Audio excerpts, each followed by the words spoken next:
जय माता दी दोस्तों, कैसे हैं आप सब। दोस्तों, बात कर रहे हैं 4 और 5 मई की कि ये 2 दिन मकर राशि वालों के लिए कैसे रहने वाले हैं। इन 2 दिनों में मकर राशि वालों को क्या खुशखबरी सुनने को मिल सकती है, किन बातों में इन्हें सावधानी रखनी चाहिए। तो इन 2 दिनों का राशिफल जानने से पहले हम इन 2 दिनों का पंचांग जान लेते हैं। 4 मई 2025 दिन रविवार रहेगा। वैशाख माह शुक्ल पक्ष की सप्तमी तिथि जो 7:22 तक रहेगी। उसके बाद अष्टमी तिथि प्रारंभ हो जाएगी। गण योग रहेगा।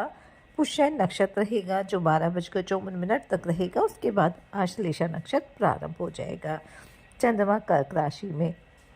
अभिजित मुहूर्त का समय रहेगा 11:51 से 12:44 तक।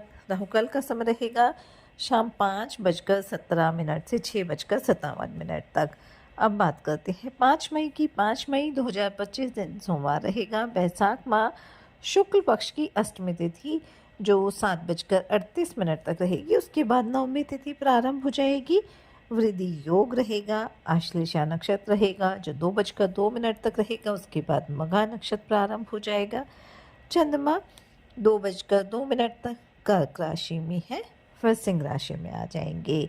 अभिजीत मुहूर्त का समय रहेगा 11:51 से 12:44 तक। राहुकाल का समय रहेगा सुबह 7:17 से 8:57 तक।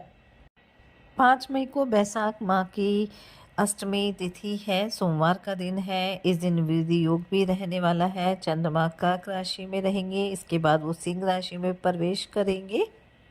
साथ ही साथ इस दिन सीता नवमी, बगलामुखी जयंती और मासिक दुर्गा अष्टमी भी है। रवि योग का संयोग भी है। इसी वजह से 5 मई का दिन बेहद ही शुभ रहने वाला है। और इस दिन अगर आप किसी शुभ कार्य की शुरुआत करना चाहते हैं तो वो भी आप कर सकते हैं। जैसा कि आप सब जानते हैं कि बगलामुखी जयंती वैशाख मास के शुक्ल पक्ष की अष्टमी को मनाई जाती है, जो देवी बगलामुखी को समर्पित है। और यह 10 महाविद्याओं में से 8वीं देवी है।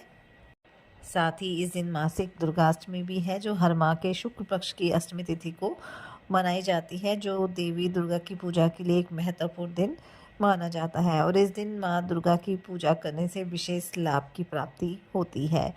इस दिन देवी दुर्गा को लाल फूल, फल और मिठाई चढ़ाने से माँ की कृपा दृष्टि प्राप्त होती है। साथ ही इस दिन दुर्गा चालीसा, दुर्गा सप्तशती या दुर्गा स्तुति का पाठ करने से विशेष लाभ भी मिलता है। और क्योंकि सोमवार का दिन है जो भगवान शिव का दिन होता है, तो इस दिन भगवान शिव की पूजा करने से भी विशेष लाभ की प्राप्ति होती है।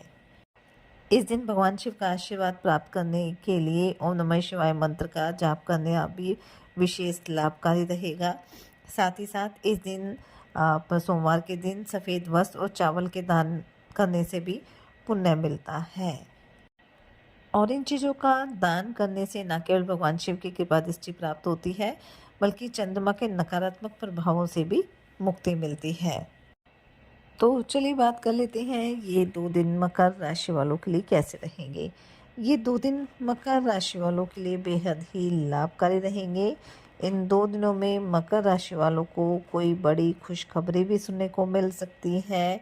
मार्केट में फंसा धन भी वापस मिलने की प्रबल संभावना रहेगी, या करियर कारोबार से संबंधित कोई अच्छी खबर भी आपको सुनने को मिल सकती है। इन 2 दिनों में कार्यक्षेत्र में भी आपके ऊपर कोई बड़ी जिम्मेदारी आ सकती है। किसी सामाजिक कार्यक्रम से आप जुड़ सकते हैं और इसी वजह से आपके मान सम्मान में भी वृद्धि होगी। इस दौरान कुछ महत्वपूर्ण लोगों से भी आपकी मुलाकात होगी। धर्म कर्म के कार्यों में भी आप बढ़ चढ़ कर हिस्सा लेंगे। दान पुण्य के कार्य भी आप करेंगे और इससे आपके मन को सुकून ही मिलेगा। किसी पुराने निवेश से भी इन 2 दिनों में आपको अच्छा खासा लाभ मिलने की प्रबल संभावना रहेगी। कारोबारियों के लिए भी समय अच्छा रहेगा। आपका कारोबार पहले से बेहतर रहेगा। कोई पुराना फंसा हुआ धन भी वापस आपको मिल सकता है। किसी पुराने मित्र से भी आपको लंबे समय के बाद मिलने का मौका मिलेगा, जिससे आपका मन भी काफ़ी प्रसन्न रहने वाला है। वैवाहिक जीवन सुखमय बना रहेगा। वहीं प्रेम संबंधों के लिए भी 2 दिन काफ़ी अच्छे रहेंगे। आपके रिश्तों में मजबूती रहेगी।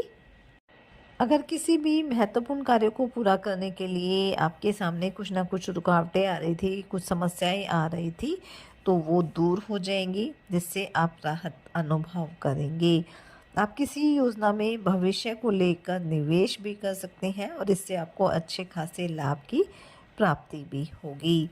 अगर कोई कानूनी मामला चल रहा था तो उसमें भी आपको राहत मिलने वाली है। आमदनी के नए सोर्सेज आपको मिल सकते हैं और अगर आप समझदारी से काम करेंगे तो समय आपके लिए और भी बेहतर रहने वाला है। किसी नए कारोबार की शुरुआत करना चाहते हैं तो समय तो अच्छा है, एक बार अपने बड़ों की सलाह ज़रूर ले लें। किसी भी कार्य में जल्दबाजी ना करें तो आपके लिए बेहतर रहेगा। किसी काम को लेकर कोई लोन लेने की सोच रहे हैं तो वो आपको आसानी से मिल सकता है। भाई बहनों के साथ भी आपके रिश्तों में मजबूती रहेगी। किसी सरकारी योजना का लाभ भी आपको मिल सकता है। अप्रत्याशित लाभ के योग बनेंगे, लेकिन इन 2 दिनों में किसी भी कार्य को लेकर लापरवाही नहीं बरतनी है। लेन देन से संबंधित मामलों में पूरा ध्यान देना है और किसी से बिना सोचे समझे आपको लेन देन नहीं करना है। इन 2 दिनों में मेहनत के साथ साथ भाग्य का साथ भी आपको मिलेगा और आप जिस भी काम में हाथ डालेंगे उसमें आपको सफलता भी प्राप्त होगी। माता पिता के आशीर्वाद से आपका कोई रुका हुआ कार्य भी पूरा हो सकता है। अगर आपके मन में किसी भी तरह की हलचल चल रही है, कोई भी असमंजस की स्थिति बनी हुई है, तो आप अपने जीवन साथी से भी बातचीत कर सकते हैं, आपको उसका समाधान अवश्य प्राप्त होगा। स्वास्थ्य को लेकर भी कोई समस्या नहीं है, स्वास्थ्य अच्छा ही रहने वाला है, लेकिन लापरवाही ना बरतें तो बेहतर रहेगा।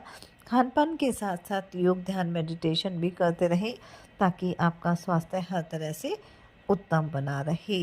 इन 2 दिनों में किसी संपत्ति के मिलने के भी संकेत मिल रहे हैं। कोई संपत्ति आप खरीद सकते हैं या पैतृक संपत्ति भी मिलने की प्रबल संभावना रहेगी। जो विद्यार्थी विदेश जाकर शिक्षा ग्रहण करना चाहते हैं उन्हें कोई अच्छा मौका मिल सकता है, आपकी मन की कोई इच्छा पूरी हो सकती है। तो कुल मिलाकर हम कह सकते हैं कि ये जो 2 दिन है वो मकर राशि वालों के लिए लाभकारी रहेंगे, लाभ के योग बनेंगे। इसलिए समय का फ़ायदा उठाएं, मेहनत करें, अपने प्रयास जारी रखें, साथ ही सच्चे मन से आप ईश्वर आराधना करें, हनुमान जी और शनिदेव की आराधना करें, हनुमान चालीसा का पाठ जरूर करें, अपनी सामर्थ्य अनुसार गरीब और ऐसे लोगों की मदद करें, उन्हें दान दक्षिणा दें। इससे आपके जीवन में सदैव खुशियाँ बनी रहेगी। ये 2 दिन आपके लिए मंगलकारी रहे, इसी मंगल कामना के साथ जय माता दी।